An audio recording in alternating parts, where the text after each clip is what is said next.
Hey guys, Steven here, Fanatic Perspective. So we finally got the news we've all been waiting for.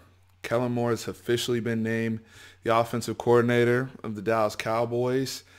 Personally, I'm excited about it. First of all, what a come up for a 29-year-old. Doesn't turn 30 until July. I mean, the guy, it's crazy for me to even say this out loud, but our offensive coordinator is younger than me. And that's a whole nother thing. But, we're following the youth movement of the league. It's become a trend. As we saw yesterday with the Washington Redskins, they demoted Matt Cavanaugh and promoted Kevin O'Connell, who used to be a backup quarterback, even with the New England Patriots. He's only, I believe, 33 years old. So across the league, Zach Taylor, who was the quarterback coach, the Rams, who will be seeing coaching on Sunday. He looks like he's going to be the Cincinnati Bengals head coach. Sean McVay, Kyle Shanahan, a lot of names. It's in vogue right now to go young. Now, as for the Dallas Cowboys, I actually like the move. I really like the move because Kellen Moore now eliminates the gray area. To me, it's now become a black or white situation. This guy is either a genius and he's as highly regarded as Dak Prescott says and many people in the building. And if he's one of these boy geniuses on the same level, that's outstanding. This is great. This is really great news. If he's not and he stinks as a play caller, he stinks as an offensive coordinator, he's in over his head, then that's it for the Jason Garrett era. And we move on because many of us are quite frankly, and I know we're coming off of a relatively successful season, and we've been in the divisional round now 3 out of the last 5 years, but we're not where we want to be.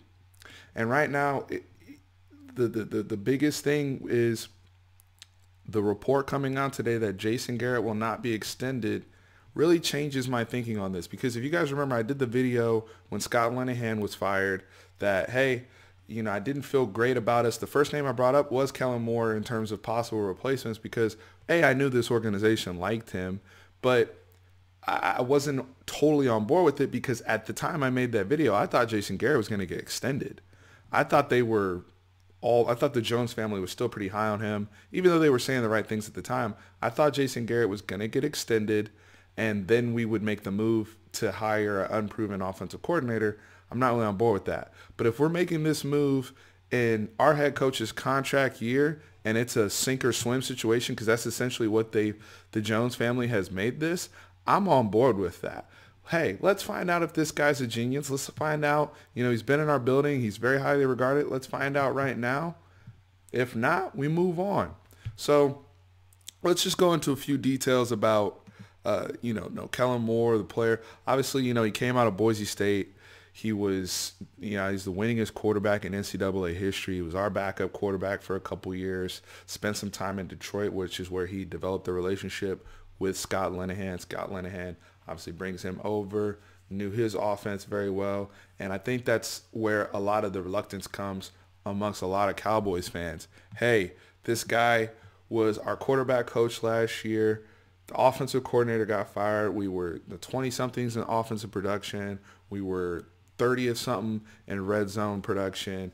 Why fire Scott Linehan just to go to a Kellen Moore? Well, it's a few things.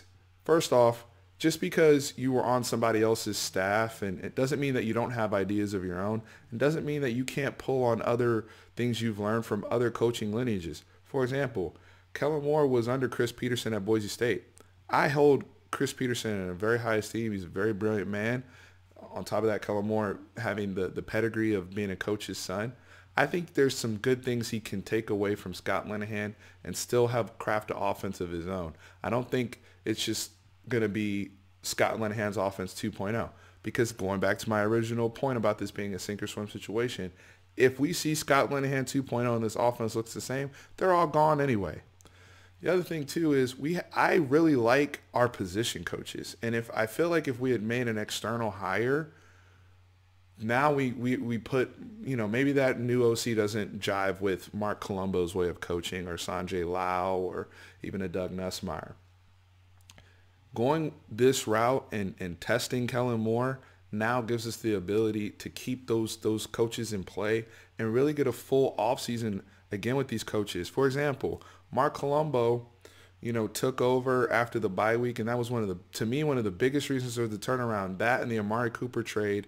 We finished the season 9-3 if you include the 2 playoff games after Mark Colombo came on board with us. I want to see how our offensive line looks with the full offseason under his tutelage.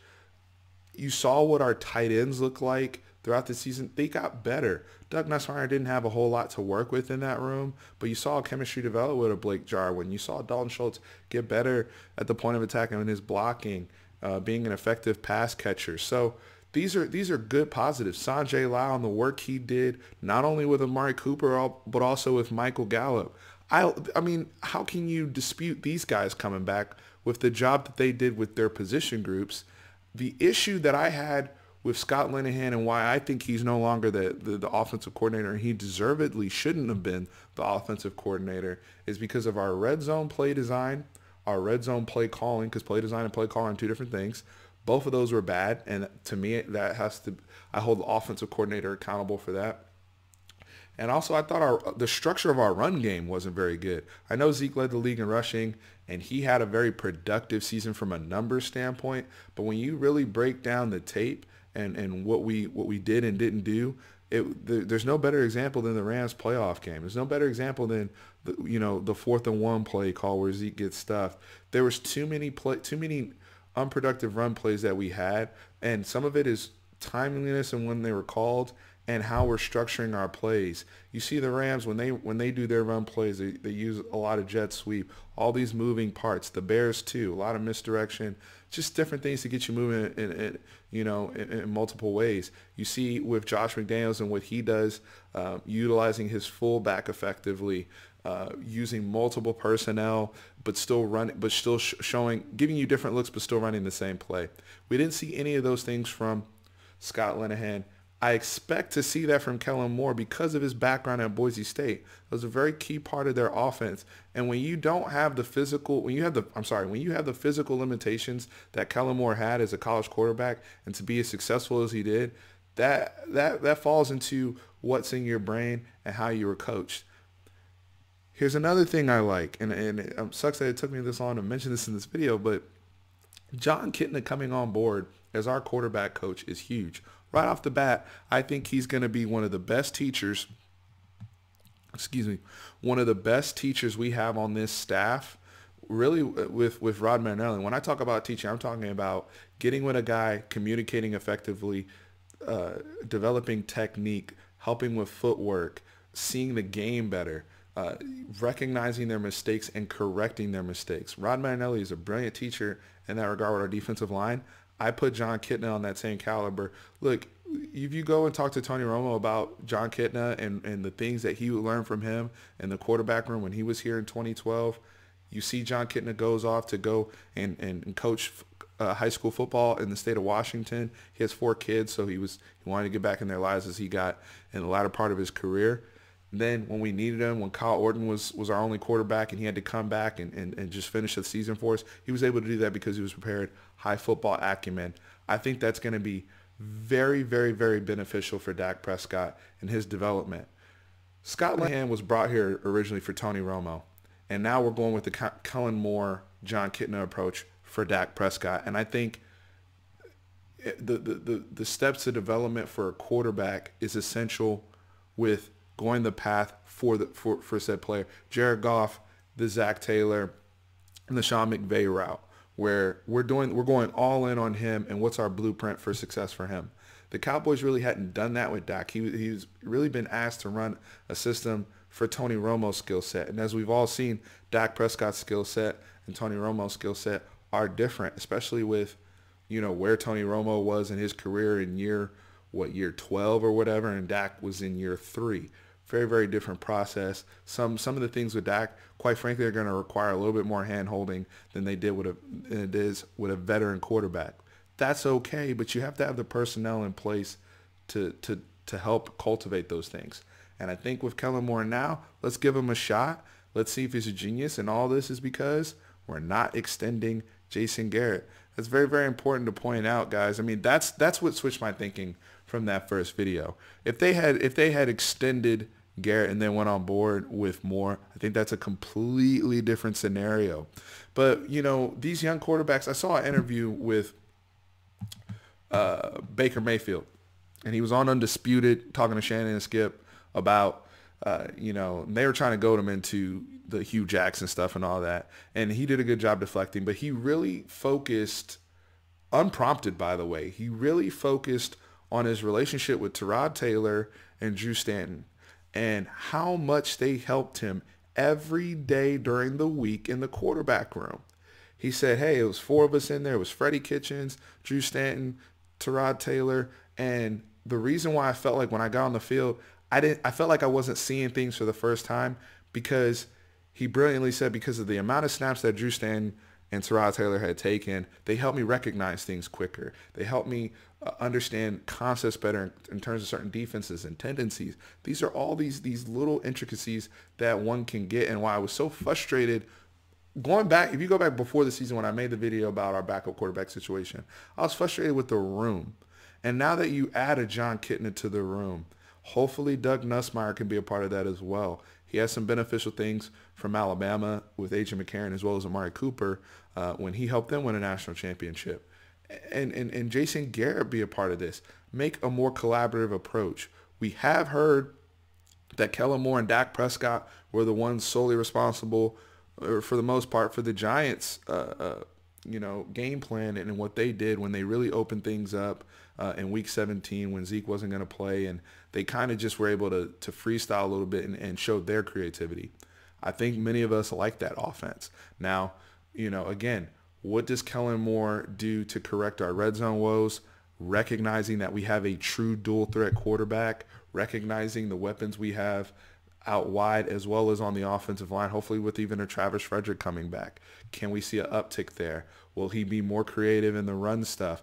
Sean McVay, I feel like he gets lauded for Jared Goff, but to me, a lot of his brilliance is between the tackles and what he's able to generate from there and making the same play look different with his window dressing. Very, very impressive stuff. I hope to see that from Kellen Moore, going back to his Boise State roots.